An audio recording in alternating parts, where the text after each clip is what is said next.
Okay. Good afternoon. So we have come here for the third lecture of the session on process safety, and this deals with the topic which is given there, fires and explosion. Now, before you go further, there is I want to know from you what do you mean by process safety?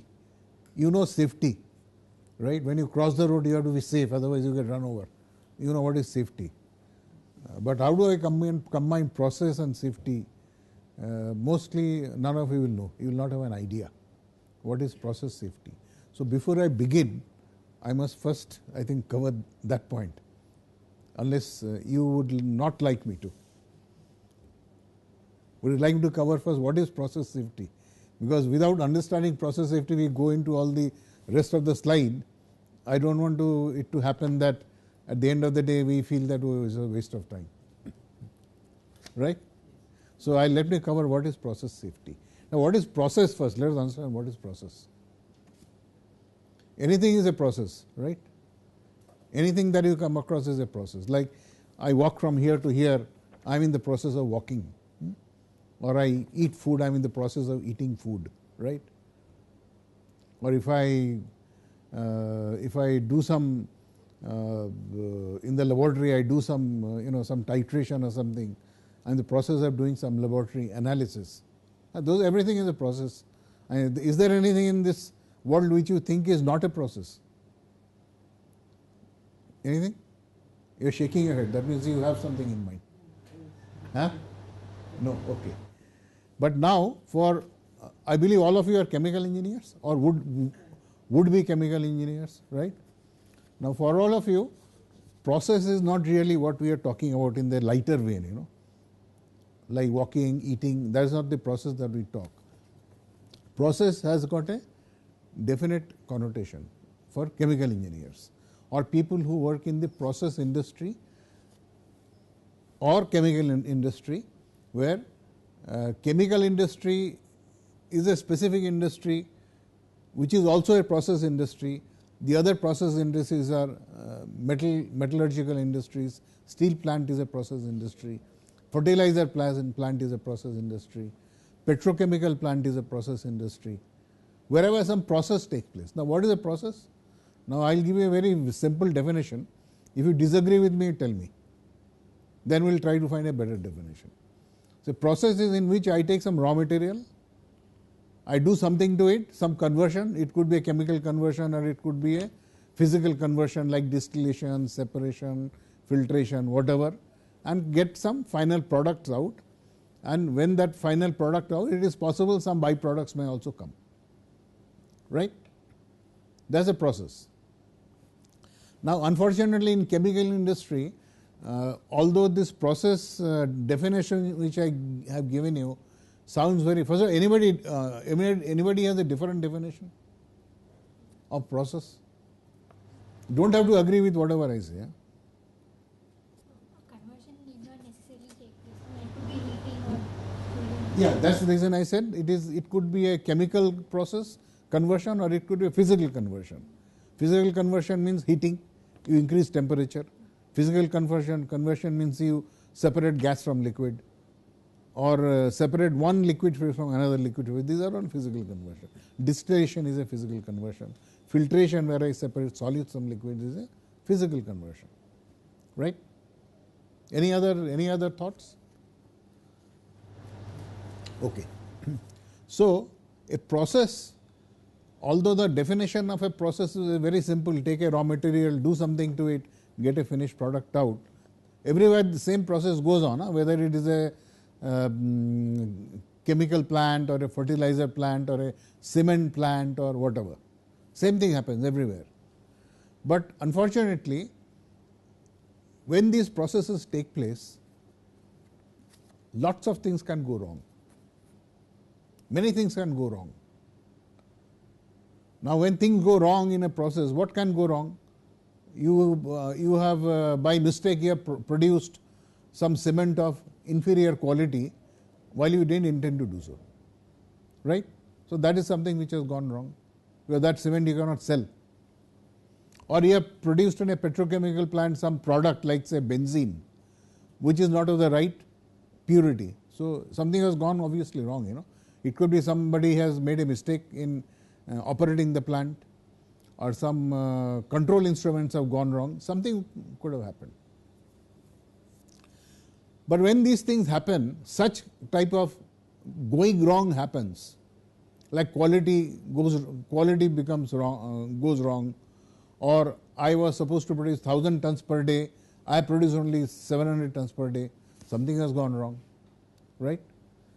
These things normally have a financial impact. Am I getting across? Because if it is inferior quality, I cannot sell, I lose money. If it is I produce less than what I should have produced, I have not sold enough, I have lost money. But there is yet one more thing which can go wrong, which we cannot ignore. You see, in a process industry, what can go wrong, and that is why we are all here to talk about that, is some hazards can happen, some hazardous situations can happen. Those hazardous situations can result in a fire, it can result in an explosion, it can result in some people inhaling some toxic gases, it can result in some people getting caught in the fire, engulfed in the fire, and getting very severely injured. Maybe there could be fatalities, there could be a huge explosion, and as a result of the explosion there could be you know, when you have firecrackers in Diwali, very powerful firecrackers, when they burst, you feel in your house you feel little vibration, right? Have all of you felt that vibration? So if that vibration becomes much larger than what you have felt during Diwali, it can also bring down buildings, right? So these are shock waves, you know, it can give very severe shock waves. So we are concerned when the process we are studying, along with the hazards that the processes can create and how we can prevent those hazards from happening, or if the hazard has happened already, what we can do to lessen the impact of the hazard, to mitigate the consequences of that hazard, is what we are dealing with process safety.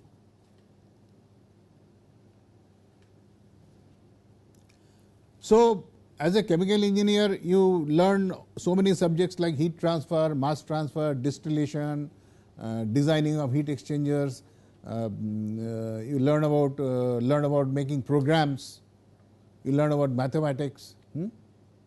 All this is fine, but when you are going to operate a plant with all this knowledge that you have got, how you design equipment, all this knowledge you have got, unless the plant is operated in a safe manner,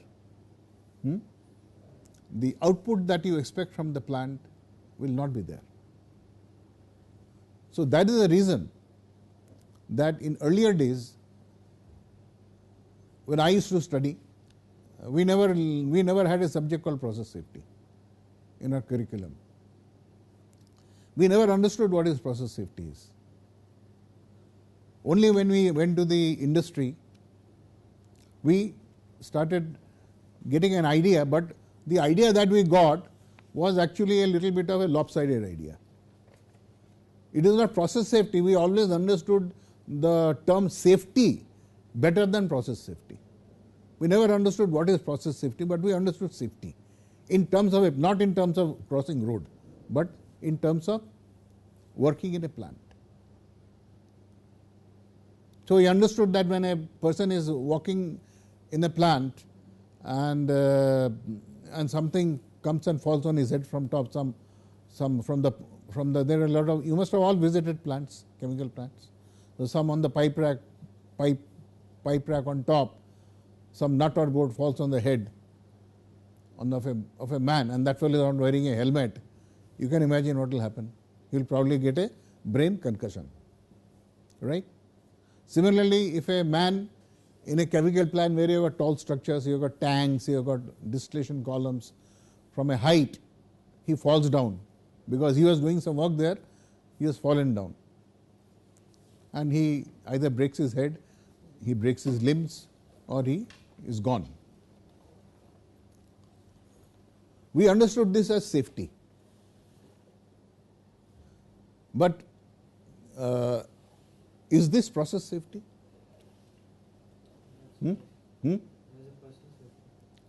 That is a personal safety, because although in the plant we are getting raw materials, we are converting it to some, we are doing some conversion process, we are converting to finished products, we are doing all that in the plant. But in the plant, if this kind of accident takes place, in which people get injured because of personal safety reasons, that is not process safety. So we should not confuse. During our entire very good part of our working career, we were always under confusion. We didn't know what is process safety. Nobody explained to us. People who would have explained, they also probably didn't know what is process safety. But as we started seeing many more accidents happening everywhere, accidents started getting reported because of this your internet and so many, that media was so powerful. Then we started getting some idea of, started questioning why it is happening. And in our country, that big why started from the Bhopal accident. Okay, that is the time the big why started. Why it is happening? Why did it happen in Bhopal? It started from Bhopal accident, and believe it or not, after Bhopal accident happened, most of the important developments in process safety, in the history of process safety, took place after that. After Bhopal accident, one more accident happened, which is equally dangerous and which is equally, it shook up people, world over. That is the offshore platform accident of Piper Alpha. Have you heard of this, Piper Alpha? Okay. Piper Alpha is the name of an offshore platform in the North Sea. So one day, early in the morning, very early in the morning, North Sea, you have an idea of these offshore platforms. They are deep into the sea, and they are in turbulent sea, and in a platform maybe 50-60 people work, and they have living accommodation, they sleep there, eat there. Some people work, other people sleep. They work in shifts. So a very bad accident happened. As a result of that accident, that entire offshore platform, it blew up, killing so many people instantly. And after the Piper Alpha accident happened, people started realizing, well, offshore platforms are being built by so many big companies in the world. Piper Alpha was owned that time by a company called Occidental Petroleum of United States, which is no more there now. And you know the reason why it is not there. So Occidental was the first fellow who faced this problem, and that offshore area, there are many platforms owned by Shell. You have heard of Shell? You heard of Exxon? You heard of BP? You heard of Chevron? Everybody everybody. Offshore gas back in 1980s, late 80s, was the big find of Norway and UK. And entire Norway and UK were being fed by energy from offshore gas.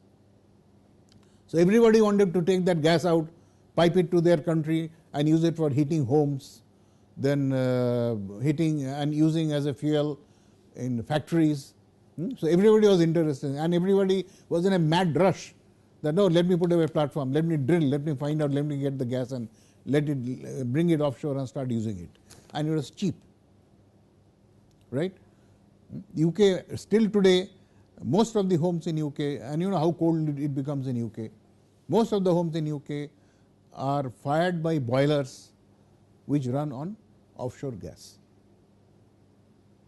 Like we in our country now, we have in metro cities, all these taxis and auto rickshaws, they all run on CNG.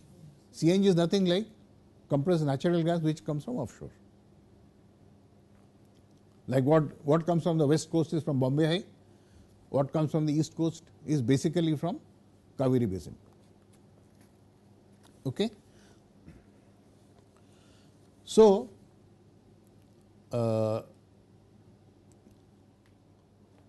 Piper Alpha, once it happened, it has brought a number of governmental regulations which started regulating the offshore industry.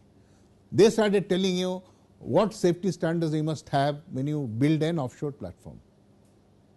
What level of training must be given to the people when you build offshore platforms. Then who are the contractors? How will they be qualified? How will they be tested so that they are very, you can say that they have the required competence to fabricate offshore platforms. So all these rules started becoming promulgated by UK. UK actually made a governmental body called HAC UK, HAC Health, Safety and Environmental of the Government of United Kingdom. That's a body which gives out all these regulations and rules which have to be followed. Unless you follow them, you cannot operate an offshore platform. Similarly, this happened in basically started happening in Norway and all the Scandinavian countries and all the other European countries. Many other accidents have taken place which are also equally bad, which also have led to development of rules and regulations, but I have given you the major ones. Like Bhopal accident was the precursor to a specific way of making safety assessment of chemical plants called, I don't know whether you have heard of this term, HAZOP. Have you heard of HAZOP? Hazard and Operability Analysis. That technique was developed after Bhopal accident. The technique was developed by a company in UK called ICI, Imperial Chemical Industries. They developed the technique, but the reason for developing the technique was Bhopal accident. And after this Piper Alpha, they have made very, very stringent rules that if you want to put up an offshore platform, now those rules have got extended to onshore installations also. If you want to put up, then you have to first of all tell the authorities that in your opinion, why you feel that your plant is safe. Why do you feel that your plant is safe? So the fellow who has to say that I feel that my plant is safe has to do a whole lot of work. He has to find out in how many ways it can become unsafe, in how many ways there could be a fire accident, there could be explosion. He'll look at all that, then he'll say, okay, if it happens, there are say 50 such cases. Each of those 50 cases, if it happens, what I should do so that it doesn't happen. So he has to do a lot of work to convince the authorities that, well, this plant we have done thorough analysis and we have come to the conclusion the plant is safe not only for our people, but also the people who live in the surrounding vicinity. I mean, if the plant explodes, people in the vicinity also will get affected. So for their safety, we have made this study. Please look at it and please give us permission to operate the plant. So unless this permission is given to operate the plant, they cannot operate, they start operating the plant. This is the case in Europe. It is not so stringent in our country. So in our country, you hear every now and then explosions, fires happening, and people are getting away with it, which is a very sorry state of affairs. Anyway, that's a different subject, we will not go into that. So this is so much about process safety. So in process safety, what strikes us most when we talk about process safety.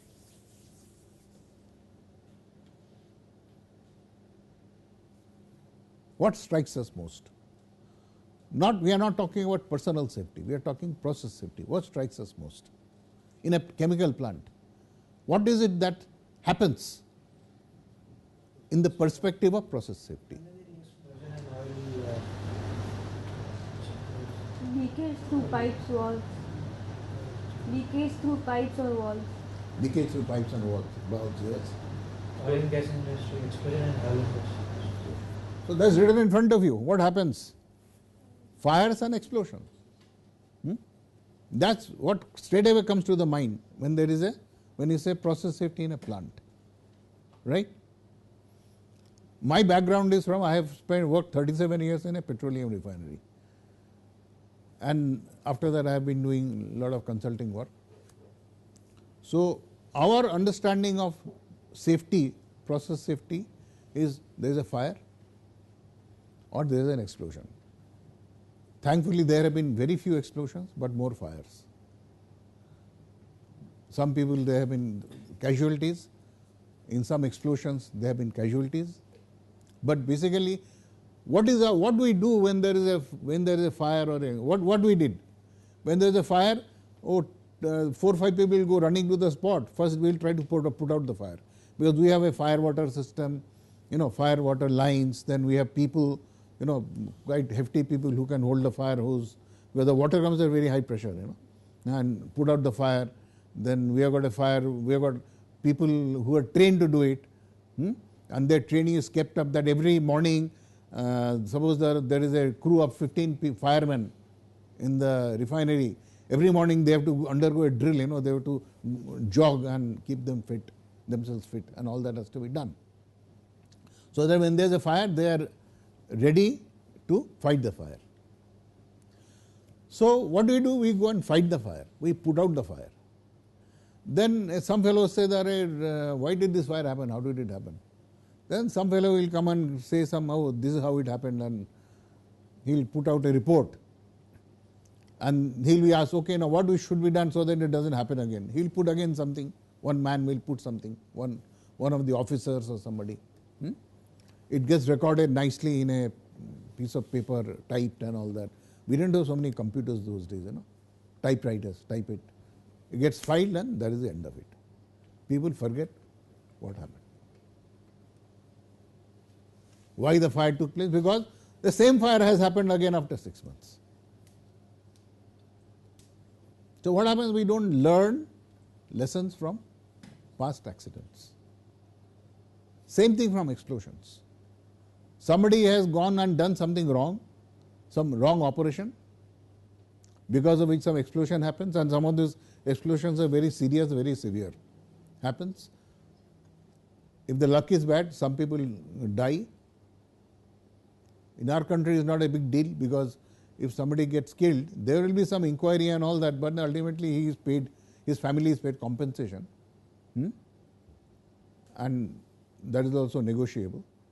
It happens and then the matter is over. Then again after 3 years, same thing can happen. This has been happening. It has not happened only in the company where I work for, it was happening everywhere. So now, if that is the way we treat fires and explosion, then we are fooling ourselves, right? So,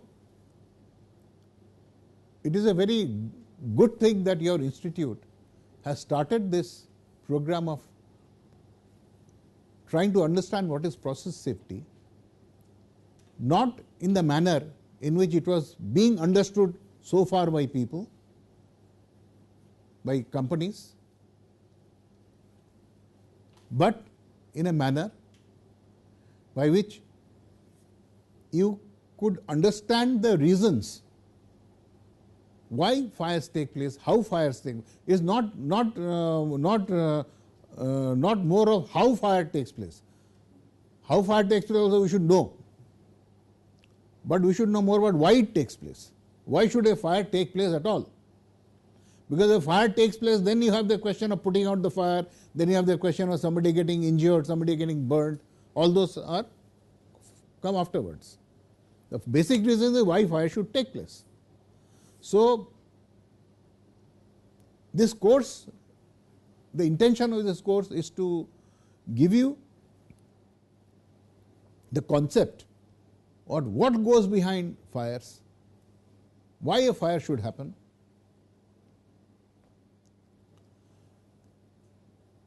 to ensure that it does not happen. What are the things that you can do in terms of building it in your design, in terms of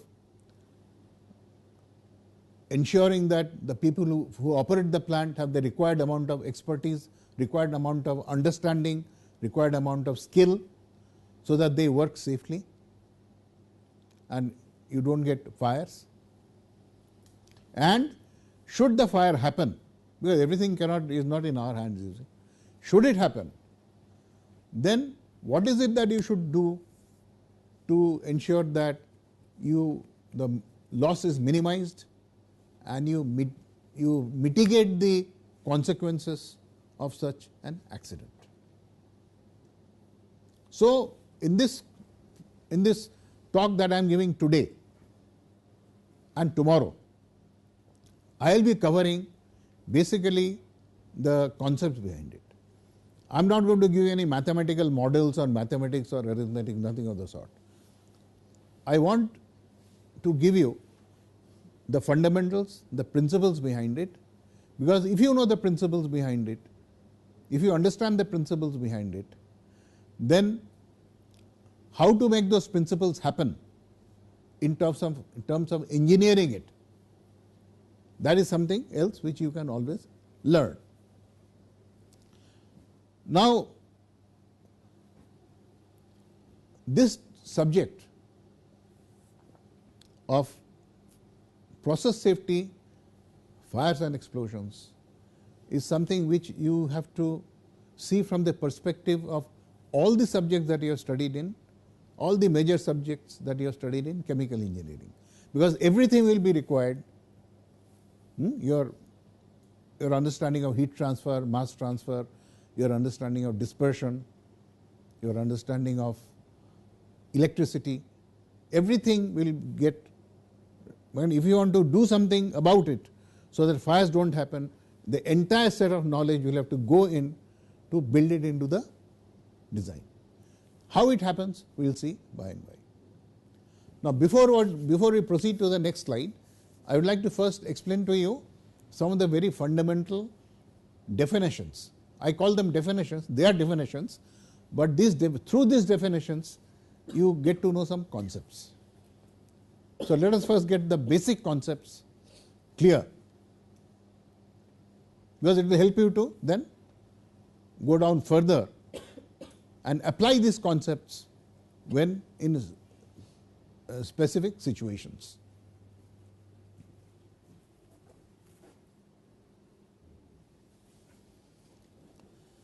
So, now this slide is something very important which you should understand.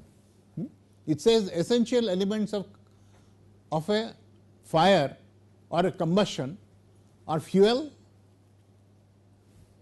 You need a fuel, then you should have an oxidizer and you should have an ignition source. So, three things are required. Okay. Can I use this as a for drawing something, or are there anything here? Yeah. So, three things are, you need for any fire to happen, you need fuel, you need an oxidizer and you need an ignition source. So, this is called a fire triangle. Okay. So, one arm of the triangle is fuel, one arm is the oxidizer, the other arm is ignition source. Now, all the three arms of the triangle must be present for a fire to happen. If you do not have one of them, you have no fire. Like you have an ignition source, you have an oxidizer, Example, you have an ignition source, you have an open flame, you have atmospheric air, which is an oxygen, which is an oxidizer, and but there is no fuel, then there is no fire. When you strike a match, you get a flame, right? So where is the fuel and where is the oxidizer and where is the ignition source when you strike a match? Hmm? Wood is the fuel and oxidizer? Air. And spark? When you strike it, it will spark, that catches fire. To help it to catch fire, you have that head of the match, which is a combustible material which has to first light, right? So the three elements of fire, of having a fire, is fuel, an oxidizer, and a combustion source or ignition source. So now let's see fuels. What are the fuels you could have on there could be liquid fuel, solid fuel, and gaseous fuel. Okay, you got all three types. Example, what is a liquid fuel? Gasoline is a liquid fuel. Gasoline is petrol, right? Acetone, ladies used to remove nail polish, right? You are familiar with that? That is nothing but acetone. Okay, acetone. Ether is also a very light fraction, a petroleum fraction. Pentane is also it's a pure compound. These are examples. These are all fuels. Then you have solids. What are the solid fuels? Plastics. Plastics will burn. If you try to ignite plastic, they will burn. Wood dust, fibers, metal particles are also solid. If you take aluminium, small particles, and try to light it, it will catch fire. Photographic film will catch fire, yeah. Aluminium thing catches, all these crackers, firecrackers, they put cobalt, they'll put aluminium, cobalt for blue color, aluminium for dazzling white color. So those are all used for as a solid fuel. Gaseous fuel, acetylene, torch cutting you must have seen on the roadside, acetylene gas, torch. Propane is what we use in our kitchen. Carbon monoxide normally you don't come across in our day-to-day life, but in the plants, yes. In day-to-day life, sometimes you come across carbon monoxide when in a closed room, right, or in a car. You're sitting in. This has happened so many times. In a car, the garage is closed. You keep the car running because you want the AC to be on. Then after some time, unless there is air to feed the combustion of petrol, it is the gas which is going into the from the garage, because the door is closed, going into the engine and causing the petrol to burn, and what is coming out is carbon monoxide. So you must have heard of many accidents happening where people are relaxing in the air-conditioned atmosphere in a car which is in the closed garage, and after some time you find that they are all dead. So that is carbon monoxide poisoning. Hydrogen is another fuel. Hydrogen is used, is prevalent in running automobiles.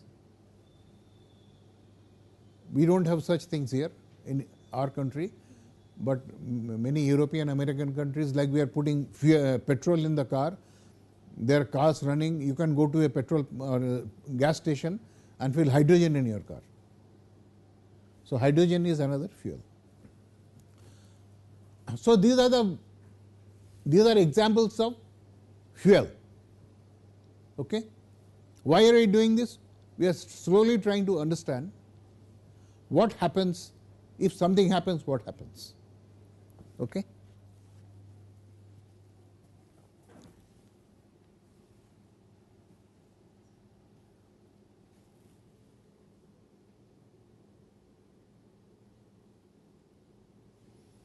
Oxidizers. Gases, gaseous oxidizers, the most prevalent is air, which contains oxygen, 21% oxygen. Fluorine, fluorine is an oxidizer, chlorine is an oxidizer in those chemical reactions, oxidizing reactions. You can have many reactions oxidized by fluorine, chlorine. Fluorine and chlorine, they belong to the same family, halogens. Then liquid oxidizers, hydrogen peroxide is a very well known liquid oxidizer. It is used for many chemical reactions for oxidation. Nitric acid is an oxidizer. It is used for in your dye stuff industries, paint industries. Nitric acid is used as an oxidizer. Perchloric acid is also an oxidizer. These are only examples. There are many more. Solids, metal peroxides, ammonium nitrite, these are all oxidizers. That is, you put metal peroxide in a reaction, this will oxidize the reaction. Then we have the last are the ignition sources. What are ignition sources? Obviously sparks. In a chemical plant, you go and in the middle of the plant you take a matchbox and just open a spark and just strike. You will not be sure whether you will also get burnt with it, because there will be a big blast and you will get burnt with it, because that is a spark. If there are some combustible gases around in the right concentration, it will immediately catch fire. So sparks is the most common.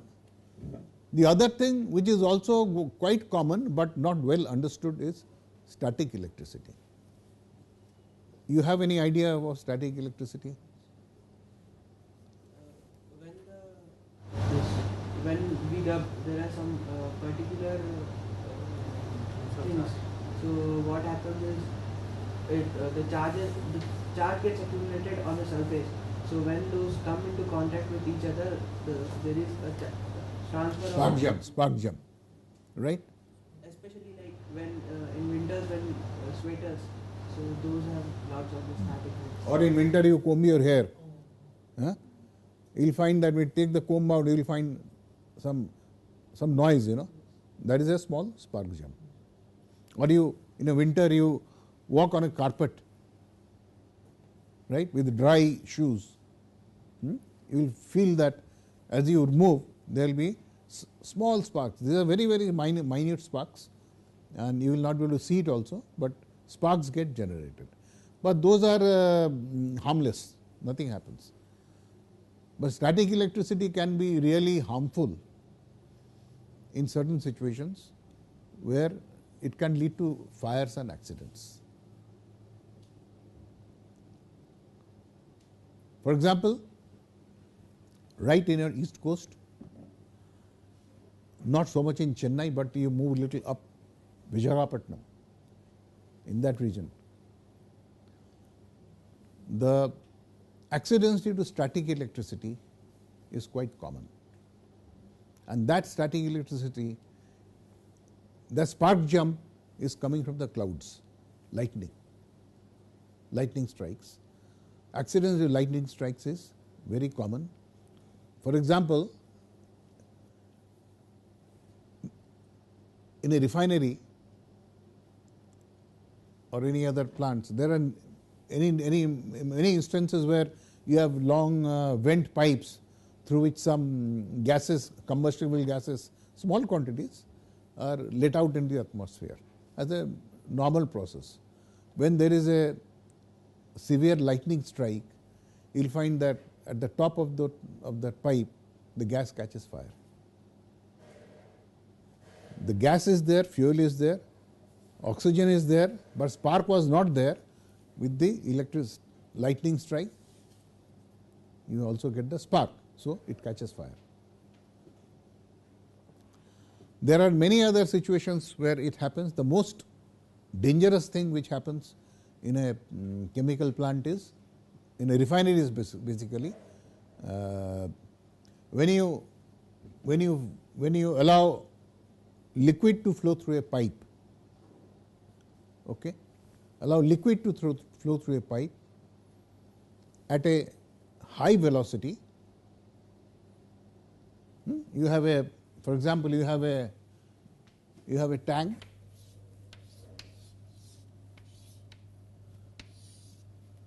and you have a pipe through which kerosene is flowing into the tank. If the kerosene is flowing at a very high volumetric flow and the velocity through the pipe is very high, based on the diameter of the pipe, velocity it is very high. As it moves along the wall of the pipe, it generates static electricity. As the liquid comes out,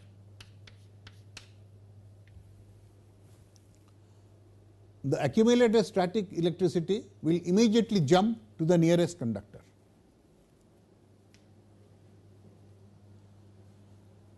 And if that happens, then the atmosphere inside the tank, you have air, you have fuel, you have spark. All the three are present. So what will you have? Inside the tank there will be a fire or an explosion, because it is a confined vessel, no? So there could be an explosion.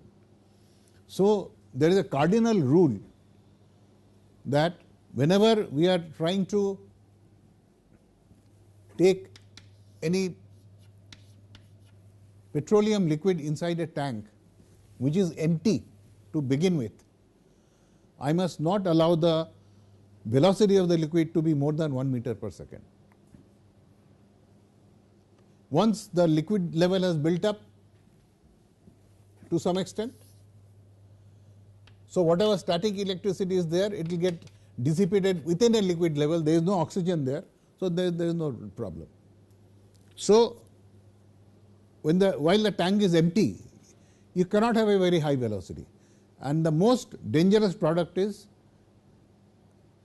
the fuel that is used for driving aeroplanes, aviation turbine fuel or kerosene. That is the most dangerous fuel which can lead to this kind of hazards. So there are such things, there are lots of do's and don'ts which come out of it. So that is static electricity. Yeah, you were saying something? Yeah. Heat. How does heat become an ignition source? So far what I told you, it may not be clear, but it will be clear when I go a little further. But let me tell you only so much, that when there is an atmosphere in which there is some flammable gas like propane, butane or whatever flammable gas, and there are hot surfaces nearby. If there are hot surfaces nearby, then there is a possibility that hot surface will become the ignition source for the gas. Am I putting all of you to sleep? No? Sure? Okay. Hot surfaces will become ignition source. Why it happens? We'll see. Now, where do you get hot surfaces in the plant? When you're boiling, Near the reactors? when you're boiling liquids Boiling liquid where?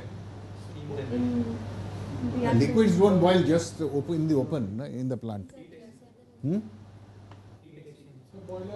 exchanger. Heat exchangers. But heat exchangers, I am exchanging heat. All that is happening inside. Outside, how is it? How? Surface of a tube. Maybe a temperature rise. Yeah, but the tube is within the heat exchanger, right? The walls of the shell. Walls of the shell could be hot. But when I am doing a heat exchanger, in a heat exchange, my designs would not be such that I lose heat from the walls of the shell. Then where are they? How have I captured that heat? I haven't. I have already lost the heat to the atmosphere. Then what heat have I? So I will not do it that way. Very, very common. Where do you get hot surfaces?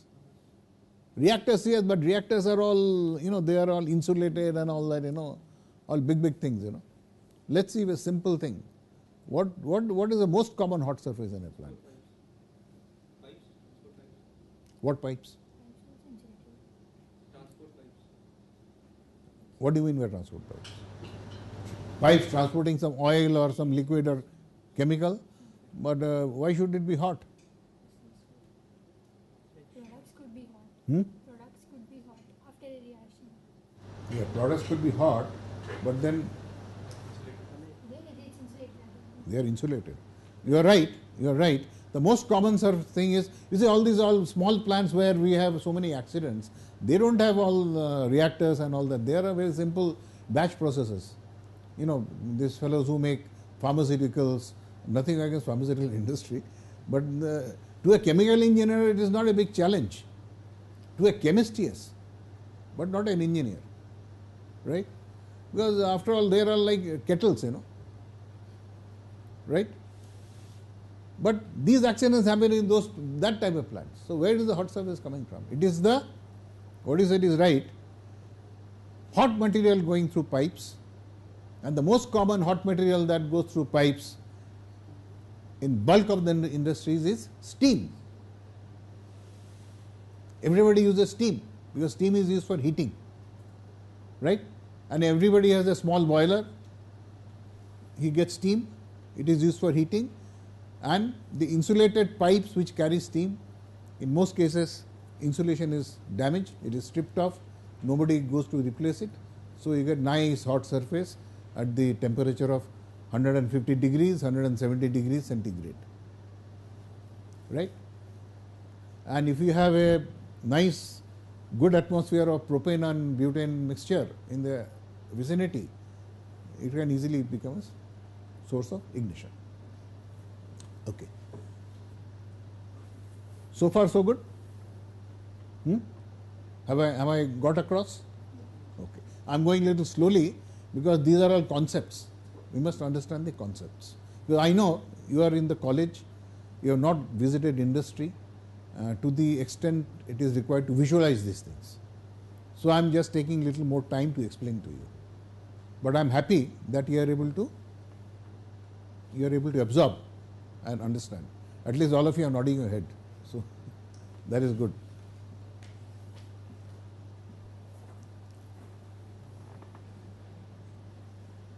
Now we will go to some kind of definitions, simple definitions, so that concepts are clear. Let us not confuse things. We will go for definitions. It is always nice to have definitions, Somebody explains some difficult concept with a simple definition, it comes in here, it registers here. So with that object, now combustion and fire, what is combustion and fire, how you define it? It says it is a chemical reaction in which a substance combines with an oxidant and releases energy. We have talked about this so far. Oxygen, that is oxidant or oxidating agent, fuel, and a source of ignition. Three are required for a fire.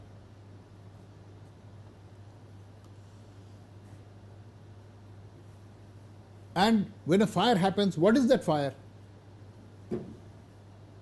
We must try to define that fire. What is the fire? Fire is nothing but a chemical reaction. This chemical reaction takes place in something called a flame. There is a flame in which this combination of oxygen, fuel, and the spark. The spark is initially the spark results in a flame. All that happens in a chemical reaction. But more important thing to understand here is that if you have a chemical reaction like a match, you light the match, within half a minute it will get extinguished, right? Because the wood is getting burnt and it gets extinguished. Suppose there is a lot of wood, but there was a very little combustible material. Then will the match burn? It won't. Why? Because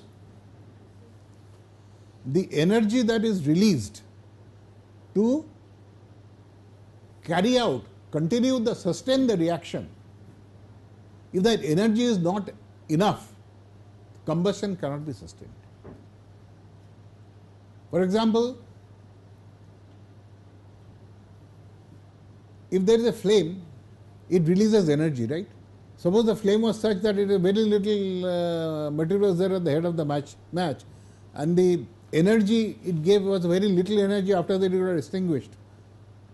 Then there is no energy to sustain the fire, so it will automatically extinguish. So you must try to understand the last line. It says that part of the energy released is used to sustain combustion. If that energy released is not enough, it will not sustain the combustion. The combustion will die on its own. The flame will get extinguished.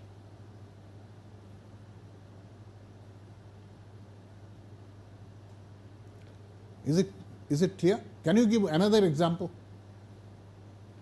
of this?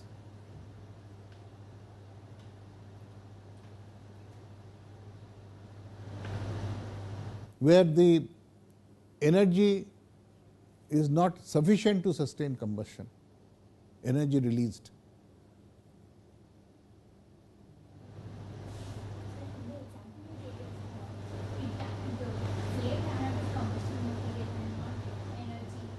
The flame? Ran out of combustible material. You said there is very less combustible material in the fire. Yeah, so if the combustion material is less, then that little combustion that takes place, it is giving away heat. If the combustion material is more, it will give more heat.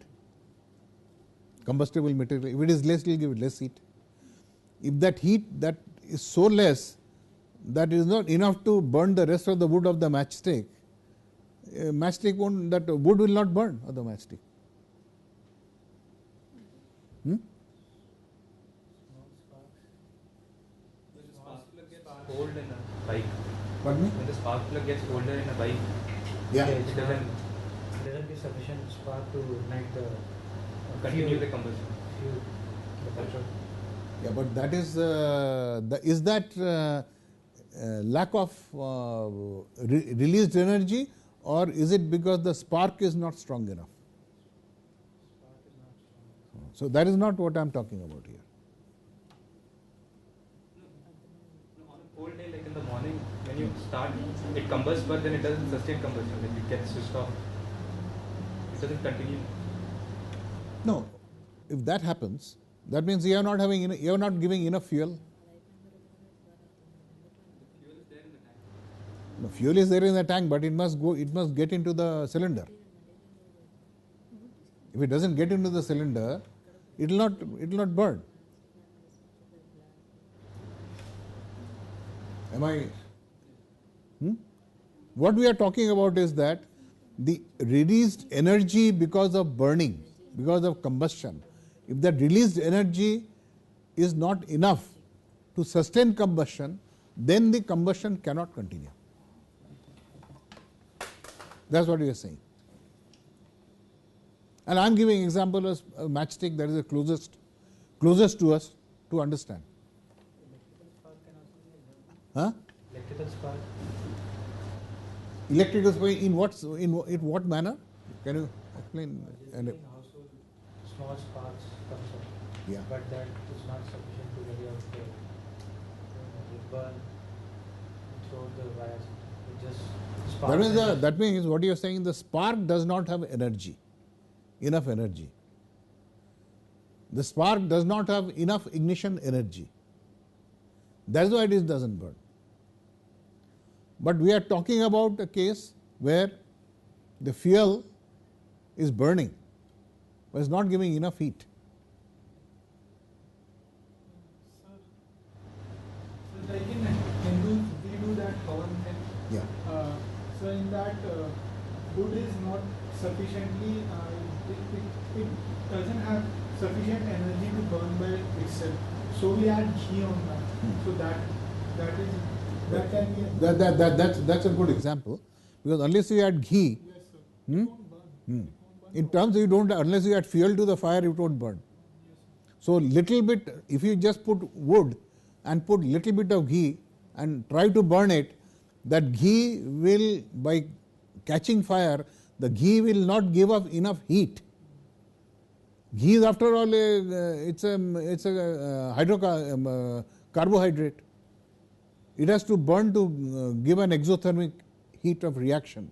If that exothermic heat of reaction is not enough, the wood will not burn. Why the wood will not burn, it will become clear to you a little later. How the combustion takes place. So we have now, I think we have understood this, the last part of the sentence. Part of the energy released is used to sustain reaction. Go to the next one, ignition. Source of ignition with sufficient energy or the gas reaching a temperature high enough to auto-ignite. Let's take the first part first. Source of ignition with sufficient energy. So one of you said that spark plug is not sparking enough. It means the spark plug doesn't have enough energy source, right? Doesn't have enough ignition energy. So if that happens, then it is not a source of ignition, right? Or a gas reaching a temperature high enough to auto ignite. If you have a gas and the gas is at such a temperature at which it will ignite by itself, that is an auto ignition. That is also a source of ignition. If you have a high temperature gas in an environment in which it will ignite by itself, becomes a source of ignition. More about auto ignition later in subsequent slide. Now this slide only. It says auto ignition temperature is what? It's a fixed temperature above which adequate energy is available in the environment to provide an ignition source. It simply means this, that if you bring gas, heat it to a temperature which is high enough, it will catch fire on its own. From where does the energy come for the gas to catch fire? It comes from the environment. That means the environment has got that energy for it to auto ignite. So if you take gas, say propane gas, and you release it in say Alaska, where the temperature outside is minus 40 degrees centigrade, right? The gas has got a fixed auto ignition temperature, but the environment doesn't have so much heat because it is so cold, it is minus 40 degrees for it to catch fire. But if you take the same gas and bring it to Rajasthan and release the gas, where the temperature outside is maybe 45 degrees centigrade or 50 degrees centigrade, every likelihood the gas will catch fire. So for auto ignition, the auto ignition temperature is a fixed temperature at which it becomes an ignition source by taking heat from the environment. The environment is hot enough to provide that heat for the ignition to happen. If the environment is like Alaska, then ignition won't happen. All right.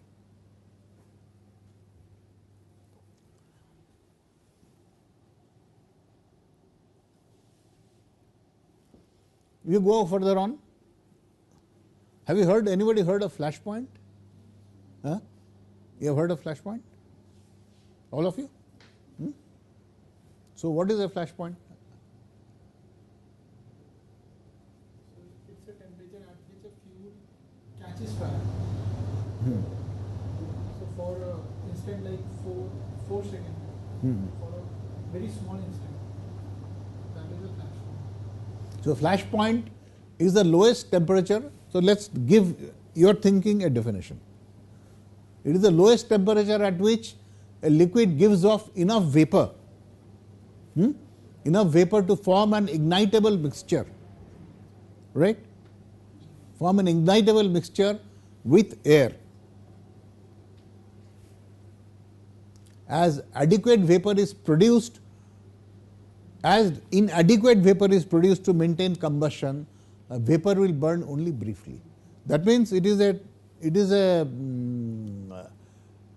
lowest temperature at which flammable liquid will give just enough vapor in the presence of an ignition, so it will just ignite, and because that little ignition has not produced too much heat of exothermic heat of reaction, that it can generate more vapor and it can, which can again catch fire. Because that has not happened, the flame got extinguished. So that is called flash point. Okay. Now why flash point is important? We should understand. You will not know. Flash point is important because when we store petroleum products in tanks, if the petroleum product has got a very low flash point, for example, it has got, suppose it has got a flash point of say 40 degrees centigrade, and your tank is situated in a place like Rajasthan where the ambient temperature is 45 degrees centigrade. So you are storing a product with 40 degrees centigrade flash point, or let's refer to the definition all the time, gives up enough vapor, little bit of flame will briefly burn at 40 degrees centigrade, and when the outside is 45 degrees centigrade, what stops that vapor to become increase in the tank to increase and result in more vapor coming out and catching fire and creating a problem and creating an explosion, right? So we always try to say that petroleum, this is applicable to petroleum products, they must be stored at a temperature which is sufficiently below the flash point. If it is near the flash point, danger of fire. If it is above the flash point, and you store in this type of tank, 100% there will be a chance of fire. Why 100%? Because there is vapor here, flammable vapor, air, and any spark can happen because of static electricity. Right? So the rule is, all these rules are given in a document called Petroleum Rules, which is a Government of India publication, and it is also there in, you heard of a thing called OISD? No, not likely. Okay. OISD means Oil Industries Safety Directorate. It's an arm of the Ministry of Petroleum, and it is, whenever you have some time in your library, you see it has produced a number of standards of handling petroleum products safely. So all these fellows have said that products like petrol, products like diesel, products like kerosene should not be stored in this type of tank, cone roof tank. These are called cone roof tanks, because liquid level is here and there is all vapor and air mixture. Should not be. They have to be stored in some other type of tanks. Just you be familiar with the word, they are called floating roof tanks. Floating roof tanks are something like this. You have a tank,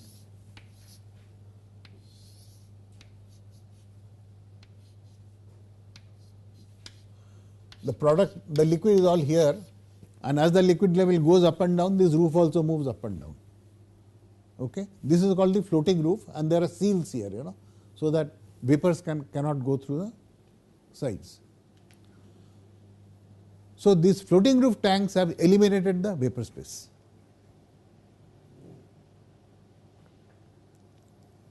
So, these three types of products, petrol, diesel, kerosene, are always stored in floating roof tanks, and including crude oil. The crude oil also contains all this light material. What is stored in these tanks? Heavy products which are not volatile, like fuel oil.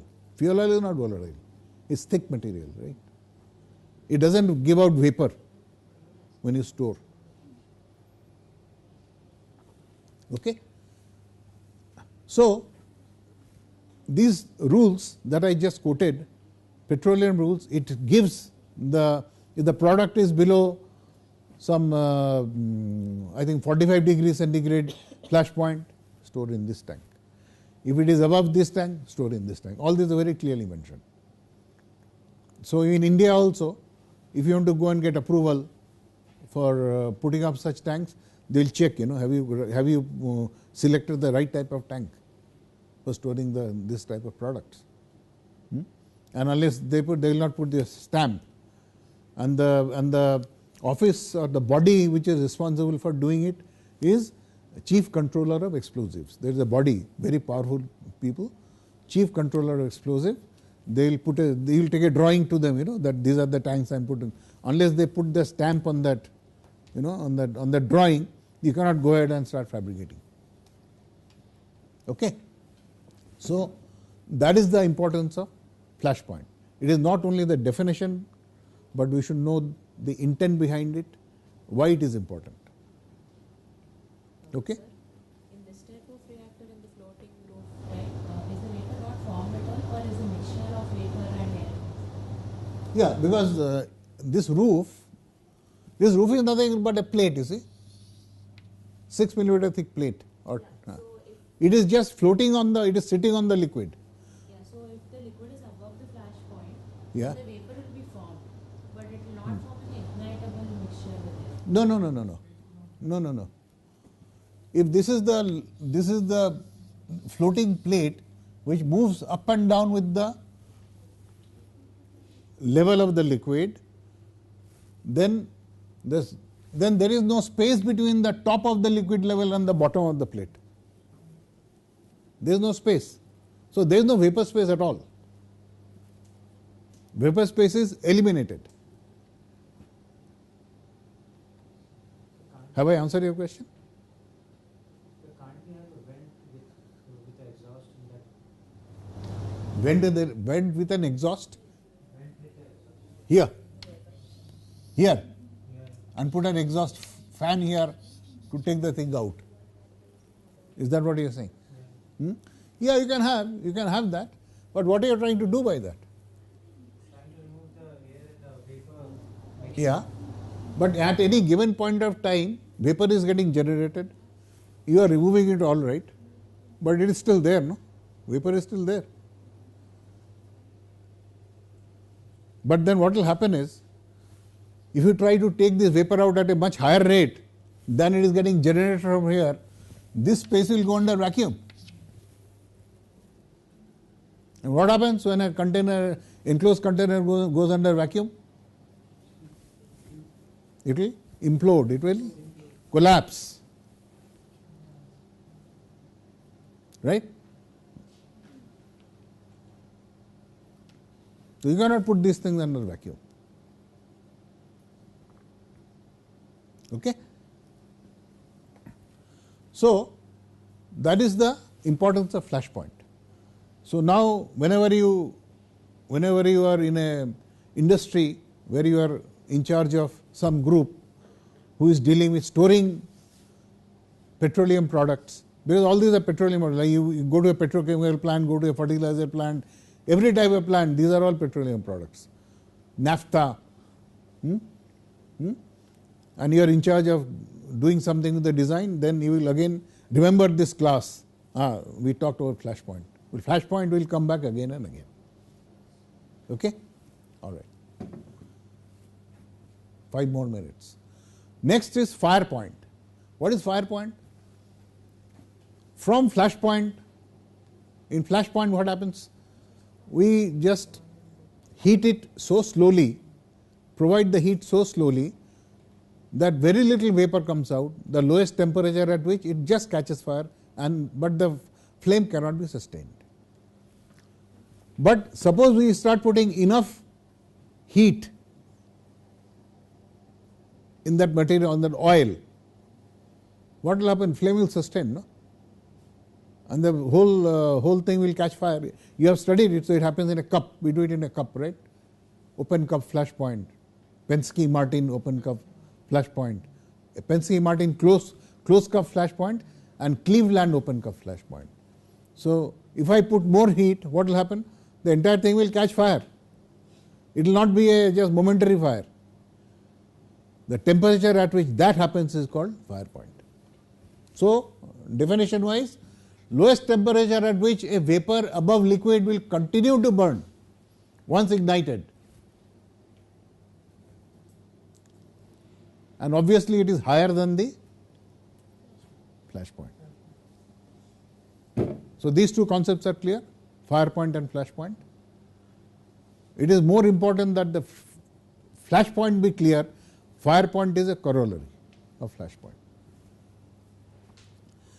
Now we come to the other important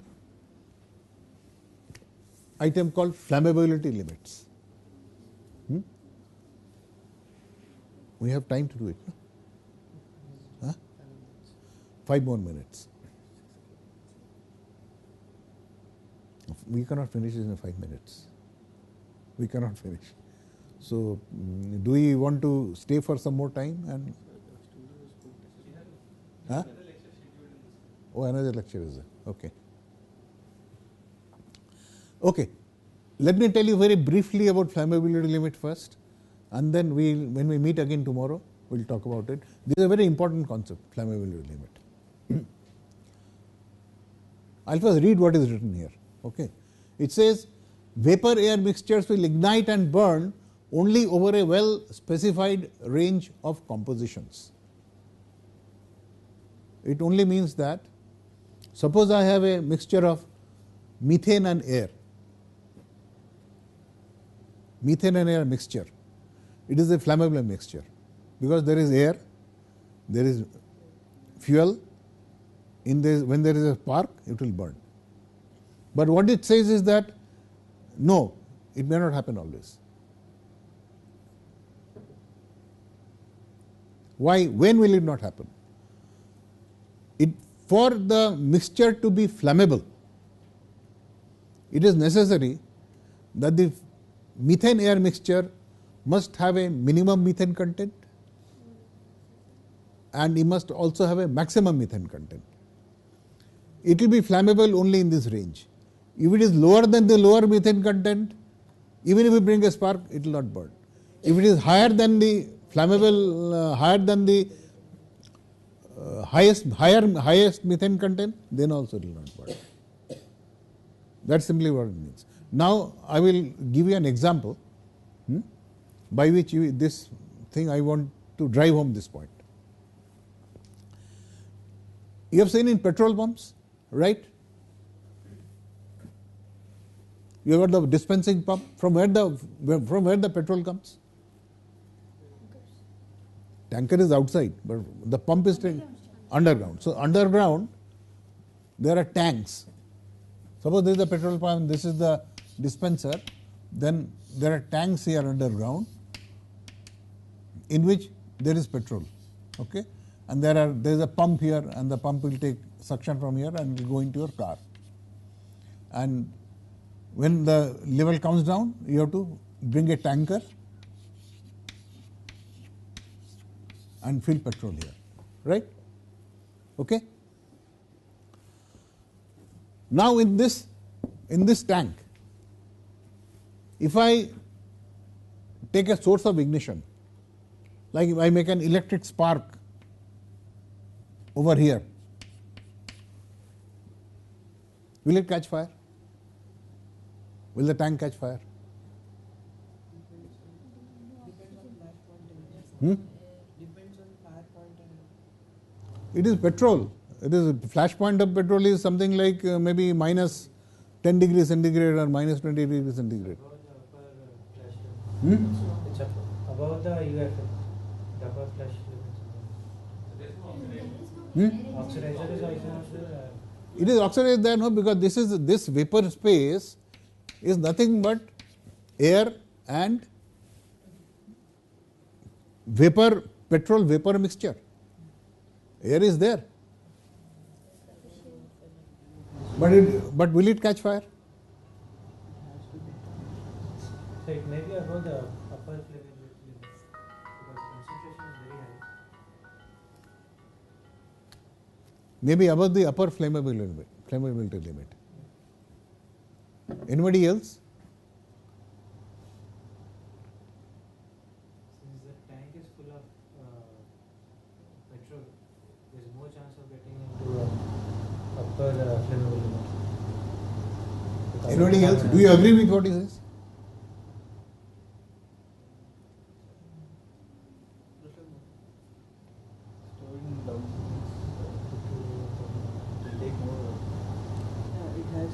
It has to catch fire. You are saying it has to catch fire. Huh? Huh? Like it need more temperature to catch fire as compared to when storing. No. Let's talk about what is there. There is a petrol pump. I have put a spark plug there, which is sparking. Will it catch fire?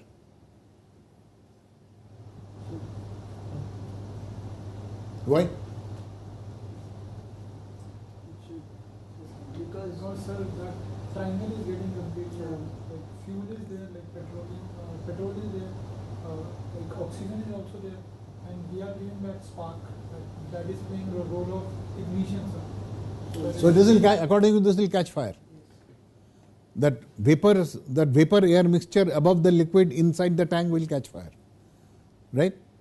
That's what you are saying. Except he is saying it won't. Right? Anybody else agrees with him? You agree with him? Huh?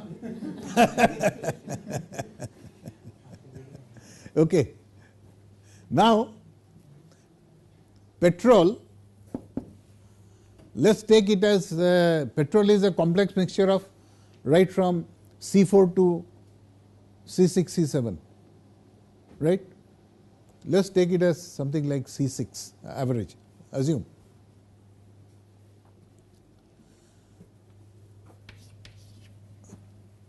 Vapor, C6 vapor air mixture is flammable, usually not only C6 but most hydrocarbons, in the region of, let's say, 5% to say 10%.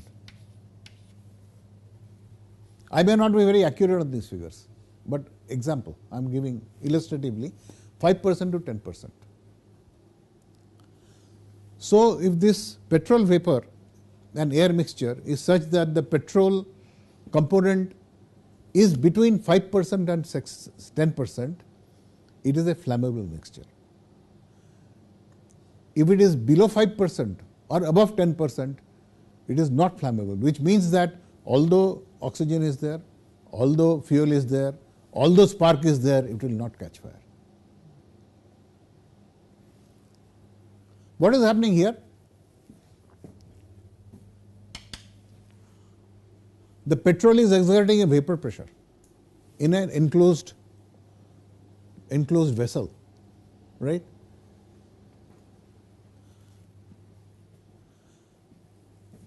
And the vapor pressure is such that the petrol content in this vapor space is much higher than 10%.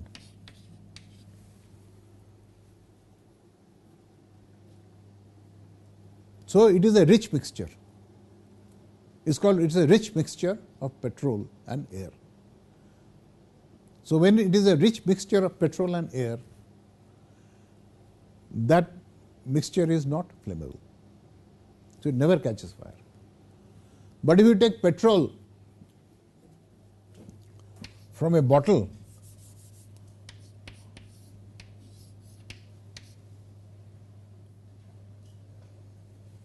and there is petrol here, and leave it open, in a room.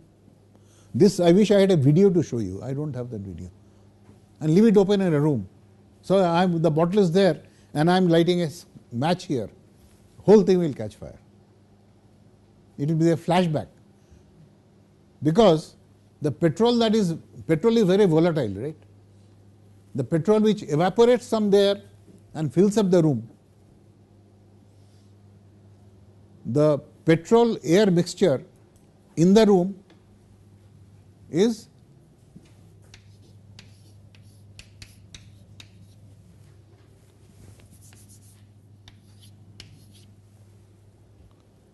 much less than 5%.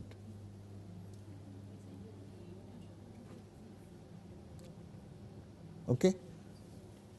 When you have more, nothing will happen. If much less than 5%, you will only get some smell. Nothing will happen. But if you take this petrol and pour it on the floor and just take a spark nearby, the whole thing will catch fire. They will pool fire. Because that time the percentage of petrol in the air has crossed 5%. Again, the 5%, all these are all illustrative numbers, okay? It will immediately catch fire. So things like petrol, hexane, acetone, if you put it on the floor and try to put a match there, you will find immediately it catches fire. So that happens because the concentration of petrol goes in the flammable range. It goes beyond 5%, means it goes beyond above the flammable range. If it is outside the flammable range, like you keep it in a bottle and just leave the bottle open, and how much petrol? Nothing will come. But if you pour it on the floor and try to light it, it will catch fire. But in a petrol pump, in a tank like that, it will not catch fire. So this is the most important thing of flammability limit. We will talk more about flammability limit again tomorrow when we meet. Okay? Was it? Could I get across whatever I had to say today? Yes? Okay. Then we have to go a little fast tomorrow because there is a lot to be covered. Okay, right. Thank you very much.